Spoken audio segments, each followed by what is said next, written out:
August 27వ తారీఖు చవితి బుధవారము వినాయక చవితి చాలా విశేషమైనటువంటి రోజు. ఎవరు ఎక్కడ ఏ దేశంలో ఏ ప్రాంతంలో ఉన్నా తప్పకుండా వినాయక చవితిని వినియోగించుకోండి. ప్రతి ఒక్కరూ కూడా సూర్యోదయం కంటే ముందే నిద్ర లేచి తలస్నానం చేసి శుచిగా శుభ్రత పాటిస్తూ స్వామికి యథావిధిగా వ్రతాన్ని ఆచరించండి. పూజను చేసిన తర్వాత ఆ పూజలో కనీసం 5 రకాల పత్రులైనా వినియోగించండి. మామిడి ఆకులు కానీ, జమ్మి ఆకులు కానీ, రావి ఆకులు కానీ, లేకపోతే ఈ యొక్క గరిక కానీ ఏదైనా వినియోగించండి. ఎర్ర మందారము, తెల్ల జిల్లేడు, ఎర్రగన్నేరు పూలు వినియోగిస్తే ఇంకా చాలా గొప్ప విశేష ఫలితాలు ఉంటాయి. యథాశక్తిగా స్వామికి నైవేద్యాన్ని సమర్పించండి. వీలు కాని వాళ్ళు కనీసం నమస్కారం చేసుకుని బెల్లం ముక్కైన నైవేద్యంగా పెట్టండి.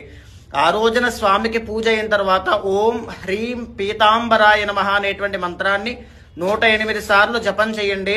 ఒకవేళ శక్తి ఉన్న వాళ్ళు గొప్ప విశేషమైన ఫలితాలు కావాలి అనుకుంటే ఆవు వెన్నతో స్వామికి అభిషేకం చేసినా, లేకపోతే ఆవు